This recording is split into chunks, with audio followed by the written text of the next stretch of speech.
Cuma gara-gara satu video viral, hidup seseorang bisa hancur lebur dalam sekejap. Hari ini, kita bakal bahas kisah Pak Ajat, seorang bapak penjual es krim yang mendadak dituduh nipu, diserang, sampai akhirnya kehilangan satu-satunya sumber penghasilan. Yuk kita telusuri bareng-bareng gimana semua ini bisa terjadi dan pelajaran apa yang bisa kita ambil. Nah, kalimat ini dalam banget ya. Inilah inti dari semua masalahnya, terangkum dalam satu ucapan pilu dari Pak Ajat sendiri.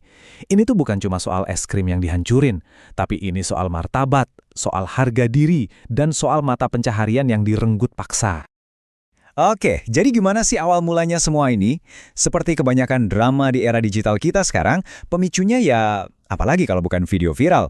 Video ini nyebar cepat banget dan di dalamnya ada orang yang nggak cuma mempertanyakan dagangan Pak Ajat, tapi juga ngelontarin tuduhan yang serius banget, yang bahkan bisa membahayakan keselamatan beliau. Nah, disinilah konfliknya mulai kelihatan jelas banget.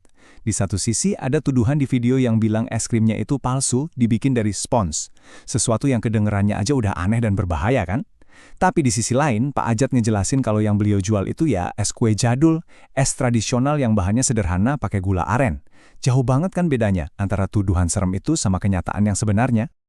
Di balik semua keributan online ini, ada orang beneran loh yang hidupnya jadi taruhan. Jadi, mari kita geser fokus kita dari kontroversinya ke orangnya. Siapa sih sebenarnya Pak Ajat ini? Pria yang hidupnya tiba-tiba jungkir balik gara-gara video beberapa detik. Ini dia profil singkatnya. Namanya Pak Ajat Sudrajat, usianya 50 tahun. Beliau ini seorang ayah dari 5 anak yang setiap harinya berjuang buat keluarga dengan jualan es kue tradisional. Beliau sekarang tinggal di kontrakan sederhana di Citayam, padahal aslinya dari Mangga Besar, Jakarta. Angka ini penting banget buat kita ngertiin situasinya. Rp30.000. Itu rata-rata keuntungan bersih Pak Ajat dalam sehari. Menurut pengakuan beliau, uang segitu seringnya cuma cukup buat makan hari itu aja, nggak lebih. Jadi kebayangkan betapa rentannya kondisi ekonomi beliau. Oke, sekarang kita masuk ke hari di mana insiden puncaknya terjadi. Kita coba ya rangkai lagi kepingan-kepingan cerita traumatis yang dialami Pak Ajat di Kemayoran, berdasarkan apa yang beliau sampaikan.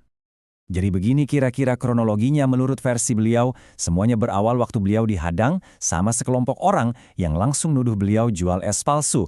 Gak lama setelah itu, dagangannya dirusak, dihancurin, bahkan dilempar ke mukanya. Dan puncaknya, ini yang paling parah, beliau ngaku dikeroyok sama 5 orang. Dengerin deh pengakuan langsung dari Pak Ajat ini. Kata-katanya itu ngegambarin banget gimana mencekamnya situasi saat itu. Gimana rasanya terpojok, sendirian, dan gak berdaya waktu diserang rame-rame. Dari ceritanya, yang paling kerasa itu ya rasa takutnya. Beliau merasa sangat terintimidasi. Dan karena kejadiannya berlangsung cepat banget, bener-bener gak ada yang sempat turun tangan buat nolongin. Beliau ngerasa sendirian banget waktu itu. Dan ternyata ya, insiden di Kemayoran itu baru awalnya aja. Masalah yang lebih gede justru datang setelahnya. Gara-gara video itu viral dan beliau jadi takut buat dagang, Pak Ajat masuk ke jurang kesulitan finansial yang makin dalam. Efek dominonya benar-benar ngerusak segalanya. Coba dilihat perbandingan ini, biar kita dapat gambaran. Penghasilan harian cuma sekitar 30.000, tapi sewa kontrakan per bulan itu 850.000. Jomplang banget kan? Jadi bisa kebayang, kalau beliau berhenti jualan barang beberapa hari aja, itu udah bisa jadi bencana buat keluarganya. Dan inilah wujud nyata dari bencana finansial yang tadi kita omongin. Kontrakan nunggak 4 bulan totalnya 3,4 juta rupiah. Biaya sekolah anak juga nunggak. Belum lagi utang di warung tetangga buat makan sehari-hari. Semuanya numpuk bikin posisi beliau makin sulit. Tapi, di tengah situasi yang kelihatannya udah buntu banget, secercah harapan muncul. Untungnya, kisah Pak Ajat yang viral karena hal negatif ini akhirnya sampai juga ke telinga orang-orang baik. Sebuah bantuan yang gak disangka-sangka datang, nawarin kesempatan buat memulai semuanya dari awal. Bantuan yang datang ini bukan cuma sekedar ngasih uang terus udah, bukan. Ini tuh sebuah solusi yang benar-benar komprehensif, dirancang buat nyelesain masalahnya dari akar, dan yang paling penting, ngasih fondasi yang kuat buat Pak Ajat biar bisa bangkit lagi. Dan ini dia nih bentuk nyata dari bantuan itu.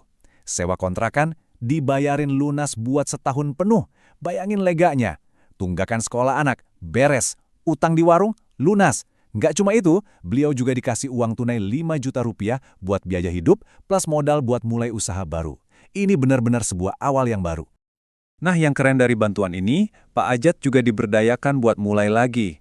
Beliau udah punya rencana sendiri loh. Beliau mau ganti jualan, sekarang mau coba jual telur gulung. jajanan yang lagi hits banget di kalangan anak sekolah. Jadi, ini bukan lagi soal bertahan hidup dari hari ke hari, tapi soal membangun kembali sebuah harapan. Kisah Pak Ajat ini ninggalin kita sama sebuah renungan yang dalam ya kan? Kita lihat sendiri gimana ngerinya kekuatan destruktif dari sebuah konten viral yang bisa melumpuhkan seseorang. Tapi di sisi lain, kita juga lihat gimana indahnya kekuatan kepedulian yang bisa ngebangun lagi semuanya dari awal. Pertanyaannya buat kita semua, kita mau lebih sering jadi bagian dari yang mana?